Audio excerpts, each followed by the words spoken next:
Hi, I'm Evan, and this is my week 68 tenor saxophone video. For this week's video, I won't be able to play any music, unfortunately, because I discovered a leak in one of my pads, specifically my E-flat pad.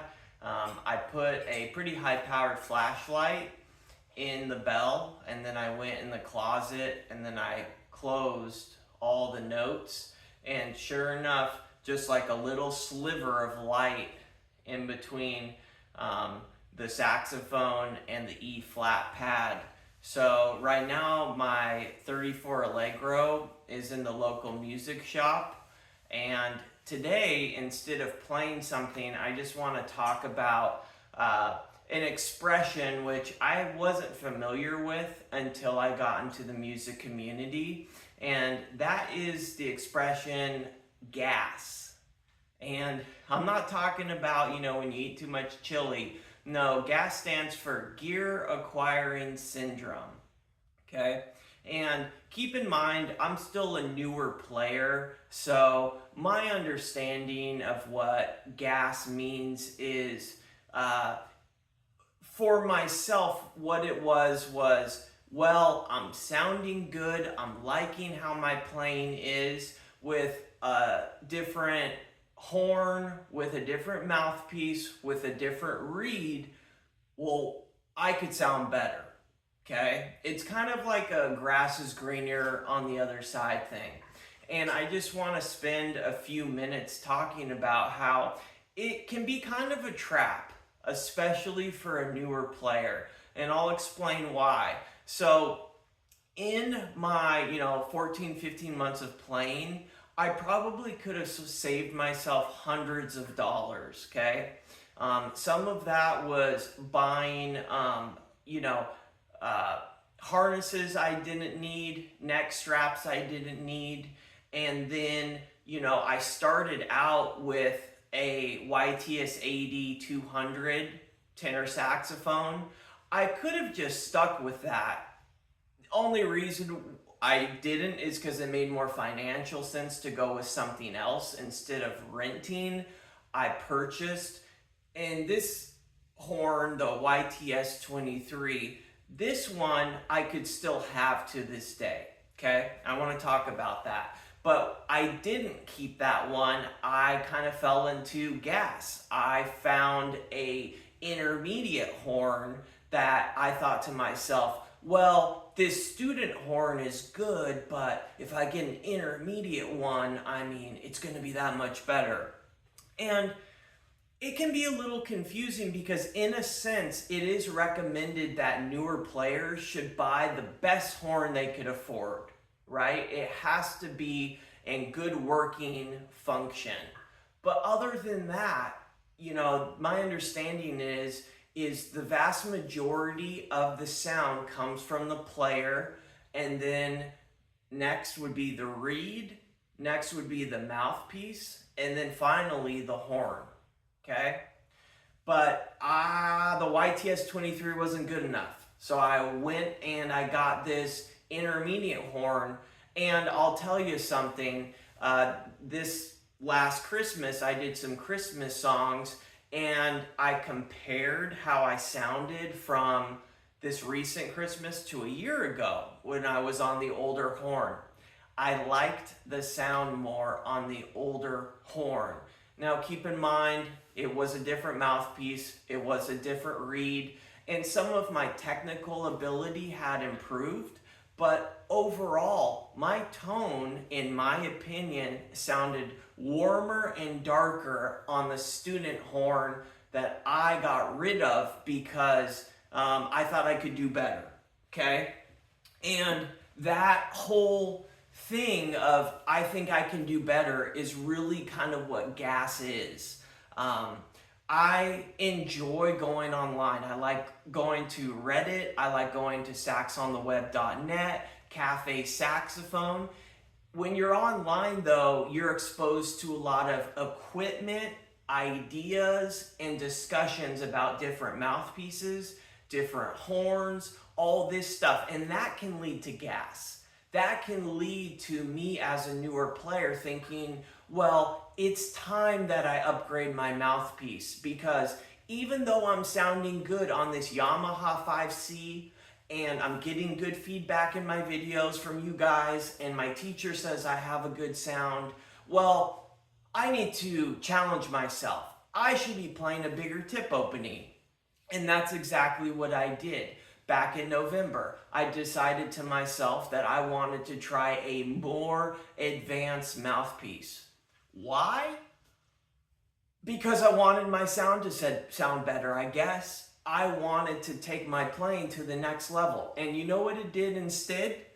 I think it took my playing back, because I had found a good rhythm with my 5C, and I tried a Van Doren mouthpiece. I tried a D'Addario mouthpiece. And then finally I tried to get a Sax Slant mouthpiece. And I sounded worse on all three of them.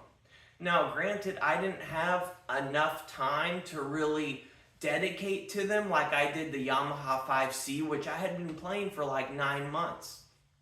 But I took a step backwards by thinking I could take a step forwards, And that's kind of the fallacy of G.A.S. in a sense for me is, did I really need a new mouthpiece? No, but I thought it was going to make me a better player and sound better, even though I don't know what my sound should be like at this point because I haven't been playing long enough. So, it was a lot of, buying mouthpieces, returning mouthpieces. It was a lot of work, time, and money that I don't think was really well spent. So right now, the mouthpiece thing, I finally just had to say, you know what? I'm going to keep the G.A.S Slant mouthpiece. Even though right now I can't play it in tune as well, and even though it's kind of a brighter mouthpiece, especially on my Yamaha horn, I'm going to keep it. I'm going to stick with it, because if I keep going down this rabbit hole of trying to find the perfect mouthpiece, it's just going to take more time that I could be practicing long tones, in my shop, working on scales, songs, learning about music theory. That stuff is more valuable, and I learned this the hard way, frankly, that I should have waited. I should have waited maybe when I've been playing for 2 years, 3 years. The gear thing can be a hindrance. And I think as adults, we have money, right? Most of us, to be buying new gear, new equipment. And I think it's kind of a fallacy to think, well, if I just get a better this or a better that, or take other people's advice on what they liked, I would have to like it, right? I'm gonna have to like it. But that wasn't the case, especially with the mouthpieces. Now, when I switched from the student horn to the intermediate horn, there were some aspects of that I liked. I found the key work a lot more responsive, and, well, that's really about it. I can't say I really like the tone as much. It's much brighter than the YTS-23 was. But the key work was more responsive, so that was cool. And I think when it does come to the horn, sometimes, the more expensive ones are better, but it's not a huge difference, at least in my experience and what my research online has discovered. My teacher plays $100 Con alto that he bought at a yard sale. All he had to do was tweak the octave mechanism or make a slight adjustment, and the thing plays fine, So with playing the saxophone, you have to kind of manage your expectations of thinking that you can buy your way into sounding better. And I'm just confessing that I've been guilty of this. And the last thing I'll say, because I don't want this video to be super long, is I'm still in that G.A.S, that gear acquiring syndrome. When I took my Yamaha 34 into the shop to have that E flat pad replaced. Remember, I mentioned in the beginning that it was leaking. Well, Tom, my local technician, said, you know, hey, I've got a really old, nice 62, YTS Yamaha 62. And, you know, of course, my ears perk up like, wow, those, you know, those are really recommended. The 1980s, early 90s, first generation of the YTS 62. I said, can I look at it? And I look at it, and, you know, sure enough, it's nice. It's not mint, but you could tell it was, you know, a player's horn. It's got the wear in all the right places. The etching still looks good. It look no dents or anything major, and it looks like a really nice horn. So I asked Tom, I said, you know, hey, there's probably no way that you would be willing for me to trade in my intermediate horn for this YTS 62 Pro horn. And to my surprise, he said he would be. He said in this area, there's not a whole lot of market for an old, almost vintage professional horn. Mainly his business is students, you know, young people, and maybe they're more inclined to want a nice, beautiful, shiny horn, which my intermediate one is. Plus, in some people's opinion, you can step up from a student horn. A lot of people say intermediate's kind of BS, and I do think there's some truth to that. I think going from student, you should just go right to pro, frankly. But it can save you some money, get an intermediate if you find a good used one. So anyways, I'm probably going to be trading in my 34 for this 62 and just paying the difference. So the difference with that is I'm not expecting my sound to be that much better. I am wanting to buy the 62 for a couple reasons. One, its reputation. Two, its resale value. These old 62s hold their value quite well. And three, I'll get out of this sort of in-between intermediate phase and just get right into the professional horn for a reasonable amount of money. You know what I mean? So I'm still in that G.A.S, but I tell you what, I want out of it. I do. As soon as I can get my horn back, and I've got that Slant 6 mouthpiece, I'm going to find a reed that works with them, in my opinion, and then, by the love of God, I hope I do not have to buy anything else to feel like I'm going to make my sound better.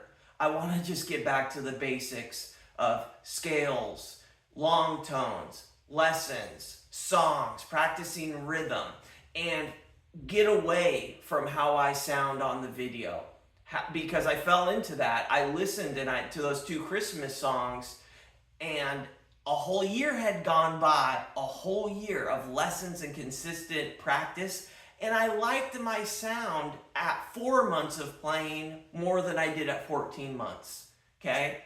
And I think a lot of it was changing up my gear, frankly, when I should have just stuck with what worked in the beginning. I thought I could do better. I thought I could do better, and that's not always the case. So I am looking forward to sticking with a setup that I can carry on at least a year, if not 2 years, and the only expense then for me will be lessons and reeds, okay? So I hope by sharing my own personal experience with G.A.S that I'm able to show that it's not always your equipment, and be careful of thinking that different equipment will improve your sound. It's not always the case. Sometimes it'll make it worse, but if you practice, maybe then, you know, it could get how you want to be, how you want to sound, or above. So anyways, this has been kind of a long video, and I'm sad that I don't have my saxophone. I haven't been able to practice in like a week and a half, and it'll probably be another week and a half to 2 weeks more, because Tom has to make a couple adjustments on the YTS 62, and yeah, in the meantime, I'm just kind of thinking and reflecting on stuff that has, uh, gone on in this last year in my saxophone journey. So, anyways, that's enough out of me. I hope all that made sense, and I hope it benefits someone out there. Take care. Oh, and Happy New Year.